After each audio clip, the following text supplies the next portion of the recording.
ವೇದಿಕೆ ಮೇಲೆ ಉಪಸ್ಥಿತಕ್ಕಂಥ ಎಲ್ಲ ನನ್ನ ಹಿರಿಯರಿಗೆ, ನಾಯಕರುಗಳಿಗೆ, ಮುಂಭಾಗದಲ್ಲಿರ್ತಕ್ಕಂಥ ನನ್ನೆಲ್ಲ ನನ್ನ ಶ್ರೇಯೋಭಿವೃದ್ಧಿ, ರೈತರ ಶ್ರೇಯೋಭಿವೃದ್ಧಿಯನ್ನು ಬಯಸ್ತಕ್ಕಂಥ ಹಿರಿಯರಿಗೆ ನಾನು ಹೊಂದಿಸ್ತಾ, ಈ 5 ವರ್ಷಗಳ ಮುಂಚೆ ನಾನು ಯಾರು ಅಂತ ಗೊತ್ತಿಲ್ಲದೆ ಇರುವಂಥ ಸಂದರ್ಭದಲ್ಲಿ ನೀವು ನನ್ನನ್ನು ಗುರುತಿಸಿದ್ದೀರಾ, ಅದಕ್ಕೆ ಧನ್ಯವಾದಗಳು. ತದನಂತರ ಪ್ರತಿಯೊಂದು 184 ಸೊಸೈಟಿಗಳಿಗೆ ಇತಿಹಾಸದಲ್ಲಿ 45 ವರ್ಷದ ಯಾರು ನಿರ್ದೇಶಕರುಗಳಾಗಿದ್ರು ಯಾರು ಕೂಡ 184 ಸೊಸೈಟಿಗಳಿಗೆ ಭೇಟಿ ಕೊಟ್ಟಿರಲಿಲ್ಲ. Not only Congress, not only BJP, not only ಇನ್ನೊಂದು ಯಾವುದೇ ಪಾರ್ಟಿಯನ್ನು ನೋಡದೆ ಪ್ರತಿಯೊಂದು ಸೊಸೈಟಿಗೂ ಅದರಿಗೆ ಅಗತ್ಯತೆಗಳನ್ನು ನೋಡಿಕೊಂಡು ಅಗತ್ಯತೆಗೆ ಅನುಸಾರವಾಗಿ ನನ್ನ ಕೆಲಸವನ್ನು ಮಾಡುವಂಥ ಹೊಣೆಯನ್ನ ನೀವು ಸರಿ ನನಗೆ ಕೊಟ್ಟಿದ್ರಿ. ನಾನು ನಿರ್ವಂಚನೆಯಿಂದ ಪಕ್ಷಪಾತ ಮಾಡದೆ ಎಲ್ಲರಿಗೂ ನನಗೆ ಕೊಟ್ಟಂತ ಅವಕಾಶದಲ್ಲಿ ನನ್ನ ಕೆಲಸವನ್ನು ನಾನು ಮಾಡಿ ಮತ್ತೊಮ್ಮೆ ನನ್ನ ಅವಕಾಶಕ್ಕೆ ನಾನು ಮಾಡಿರ್ತಕ್ಕಂಥ ಕೆಲಸಕ್ಕೆ ತಮ್ಮಿಂದ ಕೇಳ್ತಾ ಇದ್ದೀನಿ, ನನಗೆ ಅರ್ಹತೆ ಇದ್ರೆ ತಾವು ದಯವಿಟ್ಟು ಮತವನ್ನು ಕೊಡಿ ಅಂತ. ಅದನ್ನು ಕೊಡಿಸೋ ಜವಾಬ್ದಾರಿ ನಿಮ್ಮಲ್ಲಿದೆ. ಕಾರಣ ಅಂತ ಹೇಳಿದ್ರೆ ಪ್ರತಿಯೊಂದು ಹಳ್ಳಿಯೂ ಕೂಡ ಒಂದೇ ಓಟಿನ ಪವರ್ ಇರ್ತದೆ.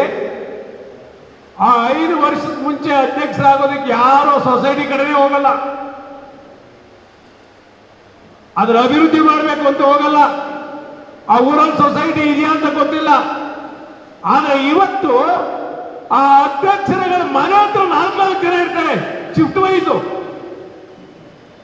ಬೆಳಗ್ಗೆ 4 ಜನ ಅವ್ರು ನೋಡ್ಕೊಂಡ್ ಬರ್ಬೇಕು ಮನೆಗೆ ಅವನ ಅಂತ, ತಿರ್ಗಾ ಮಧ್ಯಾಹ್ನ ಮನೆ ತಗ ಯಾರನ್ನ ಬಂದಿದ್ರ ಅಂತ, ರಾತ್ರಿಗೆ ಮನೆಗೆ ಅವನ ಅಂತ ಹುಡುಕ್ತಾರೆ. ಈ ಜವಾಬ್ದಾರಿಯನ್ನ ನೀವು 5 ವರ್ಷಕ್ಕೆ ಮುಂಚೆ ತಗೋಬೇಕಾಗಿತ್ತು. ಇವತ್ತು ಯಾರು ಅವರನ್ನು ಮತದಾರ ಕೇಳ್ತಾ ಇದ್ದೀರಿ, ಅದನ್ನ 5 ವರ್ಷದ ಮುಂಚೆ ಆ ಸೊಸೈಟಿಯನ್ನ ಉದ್ಧಾರ ಮಾಡುವಂತ ಪ್ರಯತ್ನ ಮಾಡಿದ್ರೆ, ಸರಿಯಾದ ನಿರ್ದೇಶಕರನ್ನ ಆಯ್ಕೆ ಮಾಡಿದ್ರೆ, ಸೊಸೈಟಿ ನಮ್ಮೂರಲ್ಲಿ ಇರಬೇಕು ಅನ್ಕೊಂಡಿದ್ರೆ, ಕಟ್ಟಡದ ಅವಶ್ಯಕತೆ ಇರಬೇಕು ಅನ್ಕೊಂಡಿದ್ರೆ, ಇವತ್ತು ಯಾರು ನನ್ನ ಬಗ್ಗೆ ಆರೋಪ ಮಾಡ್ತಾ ಇದ್ದೀರಾ?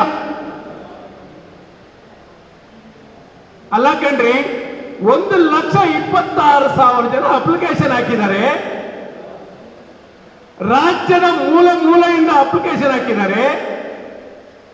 ಅದರಲ್ಲಿ ಹೆಸರುಘಟ್ಟ ಹೋಬಳಿ, ದಾಸನಪುರ ಹೋಬಳಿ ಅಥವಾ ನನ್ನ ಕ್ಷೇತ್ರದಲ್ಲಿ 2 ಹಾಕಿದ್ದಾರೆ ಕಣ್ರಿ ಅಪ್ಲಿಕೇಶನ್. ಅದು ನನ್ನ ತಪ್ಪ? 20 ವರ್ಷ ಆಗಿರ್ತೀರಿ ನೀವು, 25 ವರ್ಷ ಸರ್ಕಾರ ನಡೆಸಿರ್ತೀರಿ, ಎಷ್ಟು ಜನ ಕೆಲಸ ಕೊಟ್ಟಿದ್ದೀರಿ? ನನ್ನ ಮೇಲೆ ಆರೋಪ ಮಾಡಬೇಕಾದ್ರೆ ಯಾರು ಆರೋಪ ಮಾಡ್ತಾ ಇದ್ದೀರಾ ಅವ್ರು ಕೇಳಿ, ಅವ್ರಿಗೆ ಹೇಳಿ ಉತ್ತರ ಮತಕ್ಷೇತ್ರದಿಂದ 2 ಅಪ್ಲಿಕೇಶನ್ ಬಂದಿದೆ. ಟೋಟಲಿ 1,26,000 ಅಪ್ಲಿಕೇಶನ್ ಕರೆದಿದ್ರೆ ಬೊಮ್ಮೂಲ್ಗೆ, ಅದರ ಬಂದಿರೋ ಅಪ್ಲಿಕೇಶನ್ ಒಂದು. ಆ ಒಂದು ಅಪ್ಲಿಕೇಶನ್ ಅಲ್ಲಿ ಒಂದೇ ಒಂದು ಕಾರ್ಲಾಪುರದ ಒಂದು ಹೆಣ್ಮಗು ಇಂಟರ್ವ್ಯೂ ಬಂದಿತ್ತಷ್ಟೇ. ಹಾಗಾಗಿ ಇದರಲ್ಲಿ ಯಾರು ಏನೇನು ಹೇಳ್ತಾ ಇದ್ದಾರೆ ಎಲ್ಲದೂ ಕೂಡ ಸುಳ್ಳು. ಈಗ ಅದೊಂದು ಹೇಳಿದ್ದಾರೆ, ಅದನ್ನ ಆರೋಪ ಮಾಡಿ 100 ಕೋಟಿ ಮಾಡಿದ್ದಾರೆ, 200 ಕೋಟಿ ಅಂತ. ಡೈರಿಲಿ 100 ರೂಪಾಯಿ ಮಾಡೋಕ್ಕಾಗಲ್ಲ, ಎಲ್ಲರಿಗೂ ಗೊತ್ತಿದೆ. ಯಾಕೆ ಅಂತ ಹೇಳಿದ್ರೆ ಡೈರಿ ಸೆಕ್ರೆಟರಿಗಳೇ ಪಾಪ ಸುಮ್ಮನಾಗಿದ್ದಾರೆ. ಎಲ್ಲ ಆನ್ಲೈನ್ ಪೇಮೆಂಟು, ಯಾರಿಗೂ 100 ರೂಪಾಯಿ ಎಲ್ಲೂ ಸಿಗಲ್ಲ. ಇವರೆಲ್ಲ ಆರೋಪ ಮಾಡುವಾಗ ರಾಜನಗುಂಟೆಯಲ್ಲಿರ್ತಕ್ಕಂಥ ಆಫೀಸನ್ನ ಆಧುನೀಕರಣ ಮಾಡಬೇಕು ಅಂತೇಳಿ KMF ಅವರು ನಮ್ಮ ಆಫೀಸನ್ನ ಒಡೆದು ಕಟ್ಟೋದಕ್ಕೆ ಹೋದ್ರು. ಹಿಂದೆ ಇದ್ದಂತ ನಿರ್ದೇಶಕರು KMF ಆಫೀಸಲ್ಲಿ ಅವರ ಆಸ್ತಿಯಲ್ಲಿ ನಮ್ಮ ದುಡ್ಡನ್ನು ಇನ್ವೆಸ್ಟ್ ಮಾಡಿ ಬಿಲ್ಡಿಂಗ್ ಕಟ್ಟಿ, ಇವತ್ತು ಆ ಬಿಲ್ಡಿಂಗ್ ಅನ್ನು ಒಡೆದಾಕ್ಬೇಕು ಅಂತ ಹೇಳಿದ್ರೆ ನಾನು ಗಲಾಟೆ ಮಾಡಿದೆ, ನಾನು ಜಾಗ ಬಿಡಲ್ಲ ಅಂತ ಹೇಳಿ.